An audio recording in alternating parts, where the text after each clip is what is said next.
Welcome to Time to Press Pause, a podcast for CEOs by CEOs.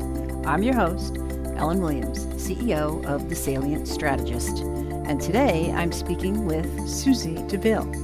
Susie is founder and CEO of the Innovation and Creativity Institute and the award-winning author of Buoyant, the Entrepreneur's Guide to Becoming Wildly Successful, Creative, and Free.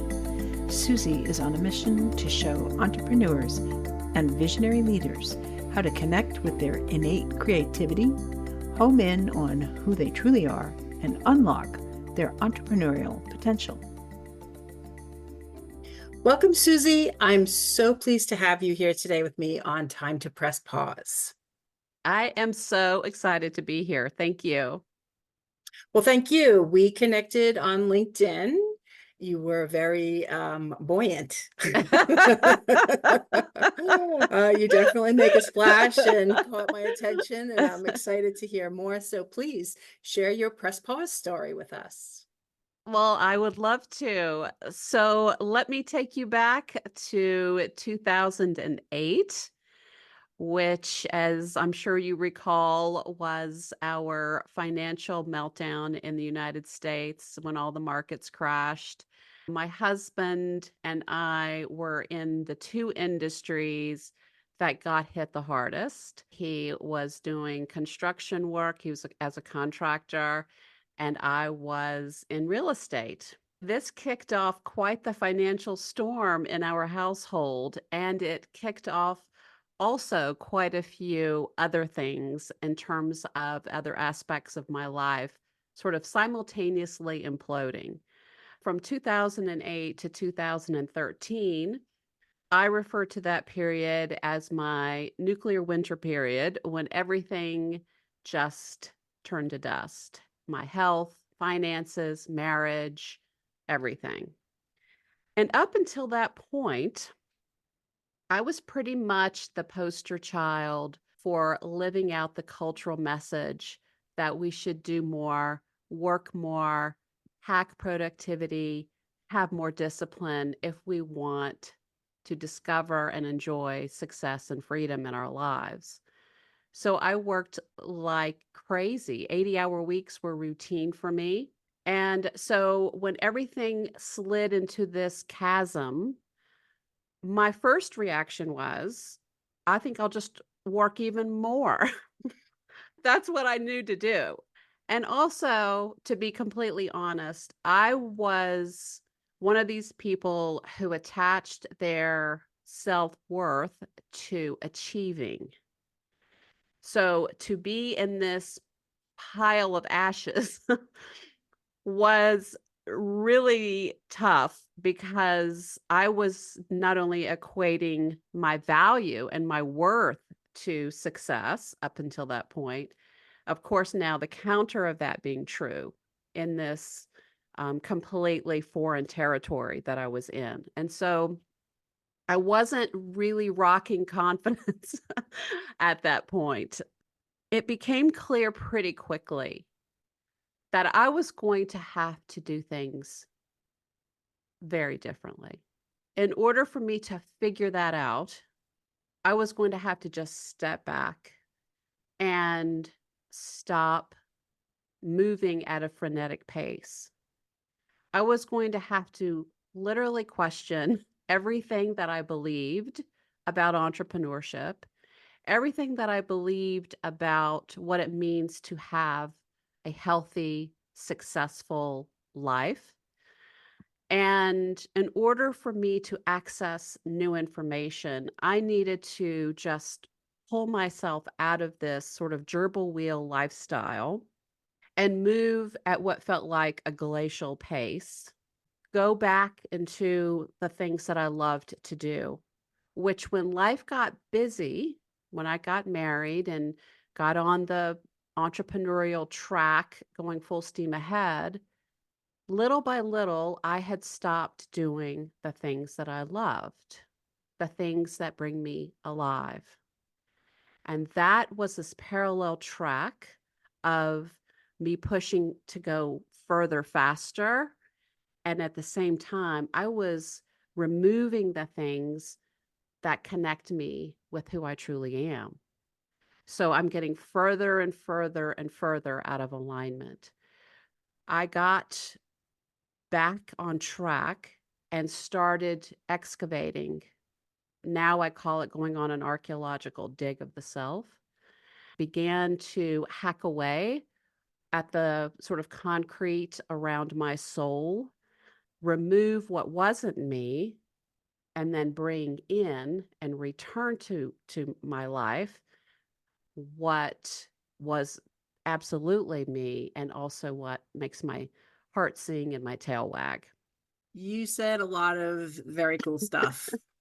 It resonated with me. I'm sure it's going to resonate with my listeners. First, the poster child for do more, work more. Oh my goodness. Yes. Entrepreneurs are never supposed to stop. I wrote a white paper on burnout called The Resilient CEO. And I learned that that work ethic actually started with the Puritans in the 1600s when they settled to develop a community. They were all about connecting your amount of work to who you are, the value that you bring. And one of the things they said was, you can rest when you're dead. That led us to where we are today. And so I totally hear the 80-hour weeks. What I want to get back to is, you said you started moving at a glacial pace, right? You really had to evaluate and question everything. What did that feel like? Initially, it was so uncomfortable and so foreign to me that, like a squirrel looking for a new branch to jump onto, I was trying to find other ways to distract myself other than work. That was my first go-to way to tolerate this new pace. And then, of course, I'm on the new branch and I recognize, okay, this is just the parallel world that I just left, only I'm doing something different to distract myself. So then I had to go through kind of withdrawal of anything that would buffer me from the world.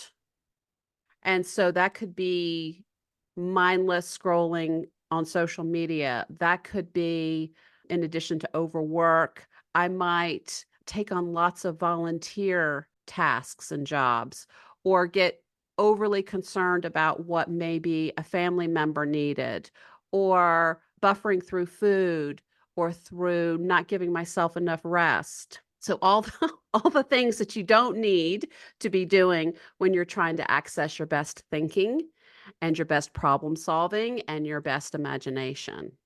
And so, through this strange world that was so foreign to me, I slowly started to create habits and rituals that gave me such a wonderful sense of remembering who I truly was, and also access sort of across a threshold into this portal of possibility.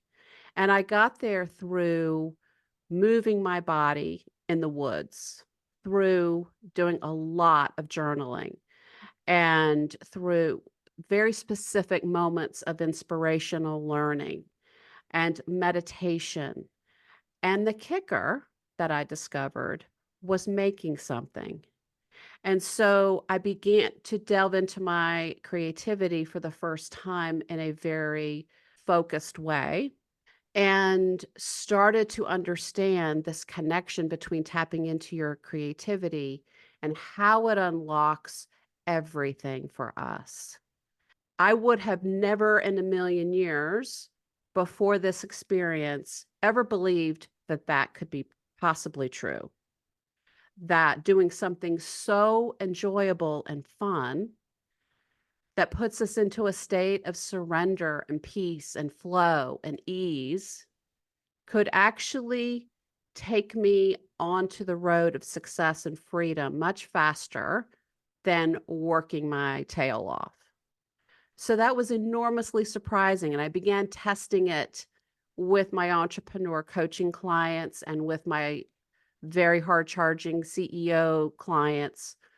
And I could see that no matter the background, the age, the education, the industry, it worked for everybody. And so that's what I began to create into a framework that eventually became my book, Buoyant. I love that you took all that experience and turned it around and said, okay, now I'm going to do something different. I'm still an entrepreneur at heart, but I don't have to be an 80-hour-a-week entrepreneur. Now I have something really unique and important to bring to the world, to the market. So you said you tapped into your creativity. What did you do? I created this process that I call the 5 M's. And I knew that in order for me to have the energy to really pursue these 5 M's and make them habits and rituals, I needed to have a full tank of energy to make that change. I couldn't do it from this depleted, hollowed out human status that I had. And so I focused first on inspiring myself. I took a lesson from author Paulo Coelho, who wrote The Alchemist and many other books. And he talks about inspiration not as the light bulb over your head kind of a moment, but literally breathing in, inspiring yourself with beauty, art, nature, being with those you love, remembering and doing what brings you alive. So I thought, okay, I'm going to focus just on filling the well, inspiring myself, doing these things. This is then going to give me the willingness and the sense of possibility that it takes to now move into doing these 5 M's. And the one, of course, the biggest one of all for me, the biggest discovery was the making something one. So I began taking lessons from a gentleman here who's an artist locally in my hometown. And he began just teaching me basic sketching, basic watercolor principles, and I was just kind of playing around. But what I noticed when I was focused on something that I was sketching, I began to see these objects in a way that I had never seen before, things I had seen millions of times. I began to see for the very first time. And the realization landed that I had been just sort of charging through the world with these blinders on, hardly looking up. And I live in one of the most beautiful places in the entire world, and I was missing it because I was just miss clipboard going from appointment to appointment. So I began just playing around, not getting worried about whether anything I made was great or not, or if I liked it, but just to get lost in the moment of connecting with myself and my creativity. And what happened as I played more and as I experimented more with painting and acrylics, abstracts, collage, all kinds of different mediums, I started to see how every time I engaged with something, whether it was a simple doodle or a painting, it didn't matter. I left feeling changed. I left with more clarity and calm and focus. I left many times with all kinds of new ideas that I wasn't even looking for, but my subconscious mind now had started to work on my behalf without me even knowing it. And all of a sudden, I would get just downloads of ideas and ways to solve problems. And I was like, this is amazing. So I could see that the more I stopped white knuckling and the more I immersed myself in making things, the more the magic happened. And I kept trying it with myself and trying it with my clients, and the results were mind blowing to me. and so delicious because all of a sudden having this very fun approach to creating gave and gives all of us access to parts of us that we don't even know that we have. Parts of us we don't even know that we have. So little corners of ourselves that we have yet to discover. Exactly. And Fascinating. power, innate power that we don't even know that we have. I'm speechless, which isn't good for a podcast. Okay, That's a compliment. let me wrap my mind around what you were just saying. One of the things that you said that did strike me was that you started to download ideas. Can you explain that a little bit more? I mean, the juxtaposition between downloading the way I see it in technology and this beautiful like creativity and watercolors. It was an interesting phrasing that you had. Yes. Well, I'll tell you a story of something that happened to me during a class I was teaching about 5 months ago. I was doing something that I call the Buoyant Studio, and we would get together over Zoom and I would have an art prompt and kind of a mini lesson. And then we would just get very quiet and sink into our work, and we would do whatever the assignment was. And we loosely interpret what those assignments are based upon what we really are attracted to and what we want to do. So I had chosen to do an abstract in two pieces. So I was going back and forth between two acrylic paintings that was in my sketchbook. Prior to that, I had begun being asked by lots of people, when is your next book going to be coming out? I hadn't even begun to think about book number two. I was still just excited about book number one and talking about it. And I thought, oh my gosh, I don't even know. So I'm painting this two-sided piece of art, not thinking about my second book. Painting, finish, we talk in the group, we go on our merry ways. I grab my brushes to take them to the sink to get everything clean. And here comes book number two, like a freight train. And so I just threw my brushes down because I know when it's coming like this, I've got to find paper or something or it's going to go away. So I'm madly just almost taking dictation from wherever this was coming from into my phone, typing, typing, typing. By the time this sort of flurry was over, I was looking at maybe 8 or 9 chapters of ideas. Book number one did not come that way. And so I was like, what in the world? I mean, I felt something in my body that was just this profound connection to something else. And it was like the best part of me was having a conversation with the best part of the universe or the unified field or whatever we want to call it. And it was this clear sense of co-creation. And I had not tried to get there. It just found me because I had entered into this state of accessing it through making a very simple, playful acrylic painting in two pieces. That was yet another great story.